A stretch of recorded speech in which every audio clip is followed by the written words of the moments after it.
Greetings! It is now Monday, November 13th, in the unholy year of 2023. This is Thomas Caldwell of the Aurelian Column, and this is the Monday Morning Report. First off, just to let you know, I am still on the road. I have to move my location, and setting up my audio situation will be somewhere soon. I look forward to that, but one has to feed the goat in this line of work. And speaking of feeding the goat, I will be talking about the Middle East situation shortly. First, a little bit of lighthearted news, which I think we could use.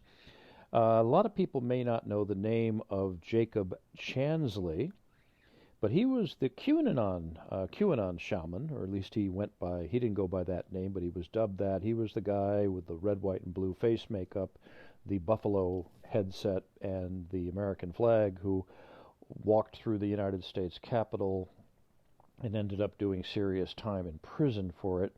He's out, and it looks as if he is going to be running for Congress from Arizona's 8th District about a year from now. And he will probably be on the Libertarian ticket. But I wish him well. I think that will be a rather interesting race that's going to go on there. My understanding is that the current representative, who's a Republican, a lady named Debbie Resko, is not seeking re-election, so the seat will be open. That could be interesting. It could be one of I think the only time a Libertarian might have a shot of really getting into Congress. The next 12 months for elections is going to be very interesting, to put it mildly. But I just thought it would be nice to start with something a little more upbeat or a little bit more interesting. The Middle East situation, there's going to be a short report today, this and one other item. Everyone, of course, is tired of the Middle East situation, i.e. the Gaza-Israeli war. There's still people talking who started it, who was wrong. As anyone who knows me knows, a curse on both their houses. The Israelis had an open-air concentration camp on their border.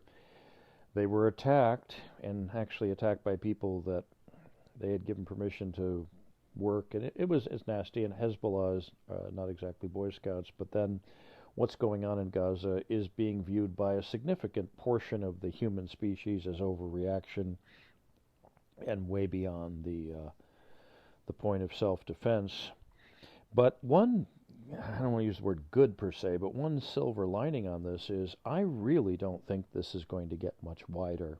I don't think this is going to turn into World War III. And here's why. If it was going to, it would have happened by now. The Arab states are living up to their reputation, their tradition, and their expectations. They talk a lot.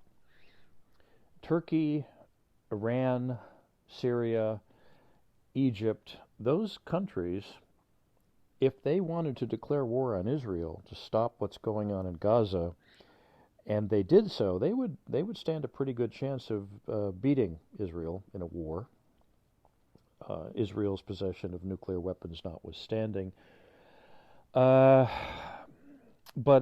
they aren't doing anything except talking. There was a meeting in, I believe it was Riyadh, a big summit talking about the need to help the Palestinians, the need to stop the war, but nothing came of it. I was looking at the telex channel for Hamas, and they were pretty upset that nothing came of it either, since I'm sure it was part of their calculated attack on Israel to create a very large war. But honestly, folks, if the Israelis were going to be attacked by these neighboring countries, it would have happened by now. And if anyone thinks otherwise, I'd love to hear your argument, but I don't think it's going to get much bigger. They're going to be shooting at each other for a while, but I predict that after the American Thanksgiving holiday, people are going to find something much more interesting to, at least from their perspective, interesting to deal with. Americans especially have a very, very short attention span. Now, There's people all over the world protesting this. 1.5 million or 2 million people in Jakarta, depending on what sources you hear. South Africa, there's protests. South America, everywhere in the world, there's protests pro-Palestinian. There's even Jewish activists in Washington, D.C., who are Orthodox, who do not like Israel's existence and certainly don't like what's going on. So there's plenty of people opposed to this, but it's not going to go much further than that. Again, if countries were going to go to war with Israel over this, it would have happened by now. And I'm sorry for those of you who think otherwise, and even those of you who were hoping for something like that to occur. I think that what you're going to see what's going to happen is what the Israelis said is going to happen. They're going to basically take over Gaza and they're going to rule it with an iron fist. And it's going to be a situation similar to what the British had going in Northern Ireland in the 60s and the 70s, except far, far, far, far, far worse. There's also people on the West Bank. In fact, one of the reports I saw on Al Jazeera was that there was a lot of agricultural trade between the Palestinian farmers on the West Bank and the Israelis, and that's stopped. So nothing good has come of this or will. Again, this is all about religion, and this is about religious hatred, all dating back to the Bronze Age desert god and the four, if you include Marxism, religious traditions that have sprung from it. I think what you're seeing around the world is not so much pro-Palestinian protests, but people that are just sick of it, the whole damn thing, and just want to see it over. And that's just the excuse they're using. It's sad that there have been protests, including some of the United States, where people on opposing sides have been seriously hurt, and I think one Jewish man was killed in California. But like it or not, folks, this is probably not going to go much further. Certainly won't turn into World War III. I don't think, again, these countries are not going to go to war over the Palestinians. And another inconvenient truth is the Palestinians have never been treated very well by their Arab neighbors. Not since the Israelis declared their independence and all of this began, they have not been very supportive. They really haven't been. And they're discriminated against. Sorry for the sigh. But I'm just going to have to let people just follow this. And but I think the silver lining is it's not going to get much bigger than this. It's not going to get much bigger than this.